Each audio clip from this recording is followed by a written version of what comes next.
இருப்போம்.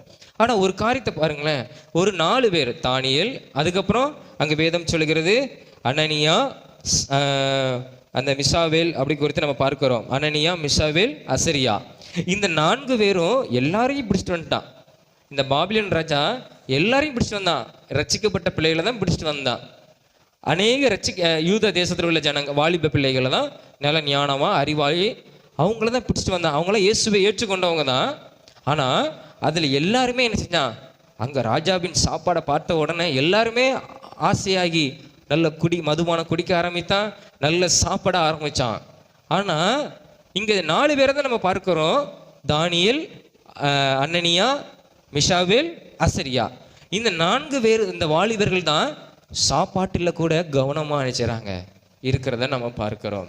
அப்போ அவங்களோடு கூட இப்போ நம்ம சர்ச்சிலேருந்து நம்ம என்ன போகிறோம்னு வச்சுக்கோங்களேன், ஒரு ராஜா விருந்து கூப்பிட்றாருன்னு வச்சுக்கோங்களேன், நம்ம போகிறோம். அது எல்லாமே இருக்குது சாப்பாட்டில், பல வகையான இருக்குது, விருந்து இருக்குது, மதுபானம் இருக்குது. ஆனால் அதில் ஒரு 4 பேர் மாத்திரம் பரிசுத்தமாக இருக்காங்க. மற்றவங்கெல்லாம் என்ன செஞ்சுட்டாங்க, ராஜாவின் போஜனத்தை ஆசை, அந்த சாப்பாடு ஒன்று கிடச்சிருக்காது மாதிரி என்ன செஞ்சாங்க, நல்ல சாப்பாடு. எத்தனை வருஷம் சொல்லப்பட்டிருக்கிறது வேதத்தில்? 3 வருஷம் சொல்லப்பட்டிருக்கிறது வேதத்தில். எத்தனை வருஷம் சொல்லப்பட்டிருக்கிறது? அந்த அந்த அந்த வார்த்தை 3 வருஷம் தானே? ஆமாம், 3 வருஷம். 5ஆம் வசனத்தில் சொல்லப்பட்டிருக்கிறது, ராஜா தான் உண்ணும் போஜனத்திலேயும் தான் குடிக்கும் திராட்சரசத்திலேயும் தினம் ஒரு பங்கை அவர்களுக்கு நியமித்து அவர்களை 3 வருஷம் வளர்க்கவும். அதாவது ராஜாவுக்கு மாத்திரம் சாப்பிடக்கூடிய அந்த சாப்பாடு யாருக்கு வருது? இவங்களுக்கு வருது. ஆனால் ரட்சிக்கப்பட்டவங்க தான். ஆனால் அதில் 4 பேர் மாத்திரம் தான் பரிசுத்தமாக தன்னை தீட்டுப்படுத்தக்கூடாது, மதுபானம் குடிக்கக்கூடாது, நம்மளுக்கு போதை வர்ற மாதிரி எதையும் நம்ம செஞ்சிடக்கூடாது, மிருகத்தின் ரத்தத்தை நம்ம சாப்பிட்றக்கூடாது அப்படின்னு ஒரு 4 பேர் தான். தானியேல், அனனியா, மிசாவேல், அசரியா.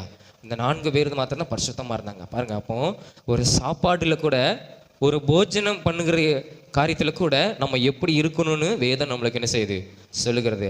அப்போ யூதாவிலிருந்து எல்லாரும் வந்தாங்க, அநேகரை கொண்டு வந்தாங்க. ஆனால் அதில் அந்த தேசத்தில் உயர்த்தப்பட்டது யாருன்னா தானியேல், அனனியா, மிசாவேல், அசரியா.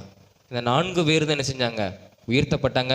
அவங்க 4 பேர் தான் ஆண்டவர் என்ன செஞ்சார், ஆசீர்வதித்த. காரணம் என்ன, அவங்க சாப்பிடுகிற சாப்பாட்டில் கூட அவங்க எப்படி இருந்தாங்கன்னா ஜாக்கிரதையாக எச்சரிக்கை உள்ளவங்களாம் என்ன செஞ்சாங்க இருந்ததை நாம் என்ன செய்கிறோம், நாம் பார்க்கிறோம்.